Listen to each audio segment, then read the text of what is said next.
Cockney Cabbie's Guide to London. And today we're going to be talking about the mysterious tale of the ghost phone of Portland Place. Ooh, scary. A very good morning to you. It's another fantastic day in London town.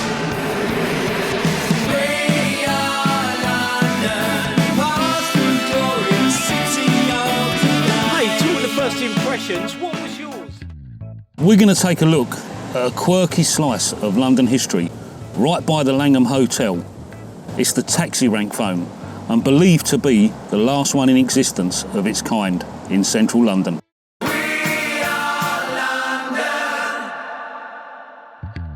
So before we head over to Portland Place, we're just going to pop over to Notting Hill to take a look at the remnants of a taxi rank phone that is by the cabman's shelter on Kensington Park Road. Here we are by the old cab rank phone, by the rank in Kensington Park Road and by the cabman's shelter. This one's no longer used anymore, and as you can see, there's not much left of it anyway. Cab rank phones were a common sight around 20th century London. The history of cab rank phones goes back to the year 1905, when the first two telephones were installed. This was obviously during the time of horse-drawn cabs. And by 1939, 170 of London's cab ranks had telephones. Now, these phones were used by customers to order a taxi. Because we've got to remember, this was before the time of mobile telephones, radio taxis, or even apps.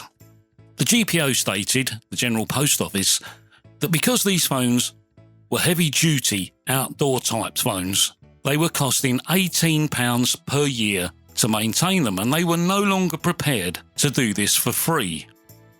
£18. You couldn't odds it, could you? 18 measly quid. But then I suppose during that time the average wage was probably less than £18 per week. So by 1953 there were only 150 rank phones left, and in 1957 that reduced to 120. And by 1967, the year that I was born, there were only 50 left. And during subsequent years, many more were decommissioned until there were no more working taxi rank phones left in London. Or were there?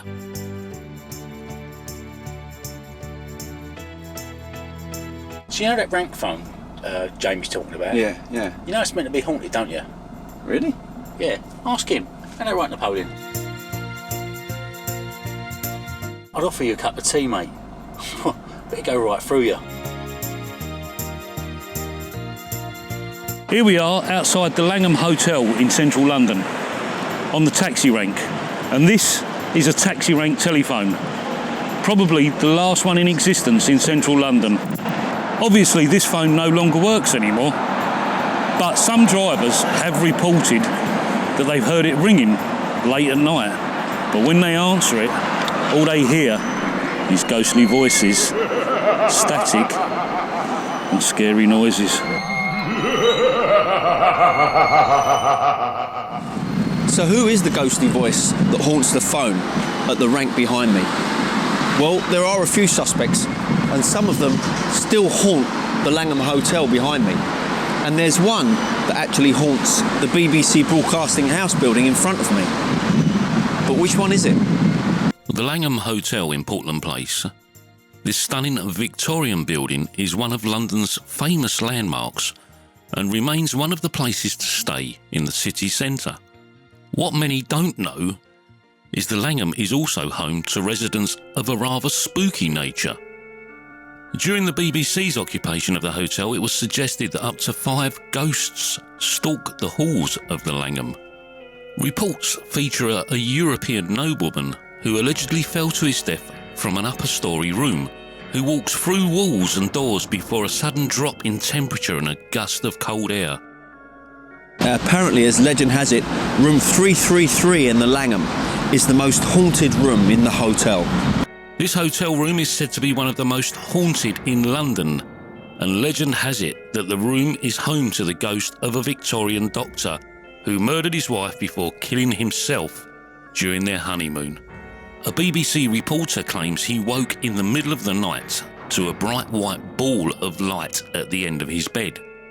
The light grew into a ghostly image of a man in Victorian nightclothes, with severed legs below the knee. The BBC reporter ran to retrieve a colleague, and when they both returned, the apparition was still there before fading into thin air. However, the third floor is also haunted by a butler who stalks the corridors at night, frightening staff and guests alike. Famously, in 2014, England cricketers Stuart Broad and Ben Stokes were so terrified during the nights while staying on the third floor that they demanded to be moved to another room. Amazingly, many people actually request that they be put in room 333, hoping for a paranormal encounter. Or it might be the Broadcasting House BBC limping butler. Apparently he's been seen limping up and down the corridors since 1937. And not even the BBC is immune from ghosts, as one of a limping butler haunts Broadcasting House, home to many famous programmes. While Broadcasting House was completed in 1934, the ghost supposedly began appearing in 1937 and is thought to be from a time before the building's construction.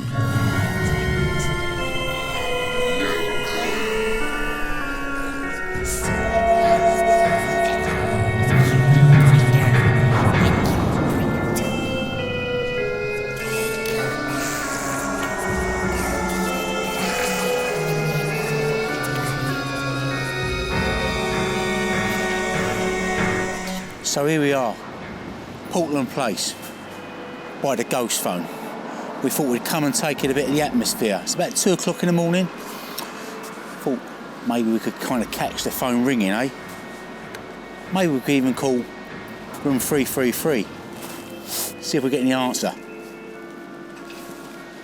Hello? Ghostbusters? No, it's the Cockney Cabbies. So who did ring the Portland Place taxi rank ghost phone? Maybe it was one of the ghosts who haunt the halls and the corridors and the rooms behind me in the Langham Hotel. Or maybe it was the limping butler at BBC Broadcasting House. Who knows? Well, one thing we do know is that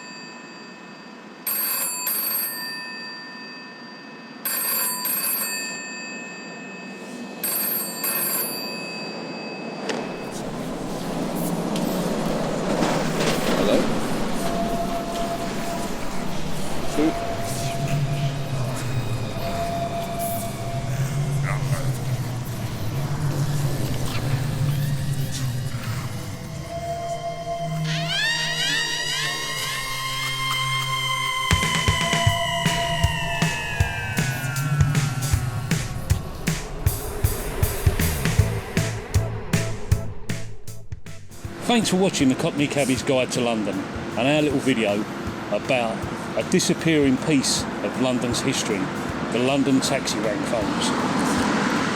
A phone with a spooky towel. And next time you're passing Portland Place, have a little glance over. And I tell you what, you hear it ringing, you know what to do, don't you? Don't answer it.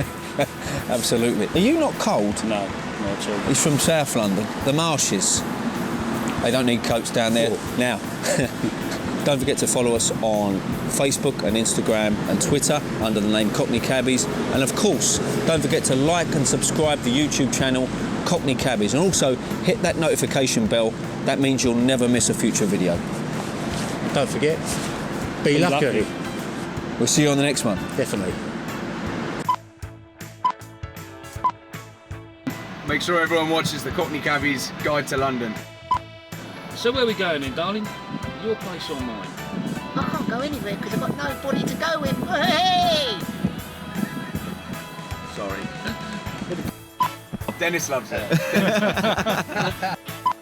The Cockney Cabbie's Guide to London with our mate here, Napoleon. Oi, oi, oi. Wait, sorry, mate. Mate, you have this one. You have this one. You go. Yeah. Gotta love the Cockney Cabbie's Guide to London. Napoleon. Every episode he's representing, not very chatty, but he's got some stories to tell.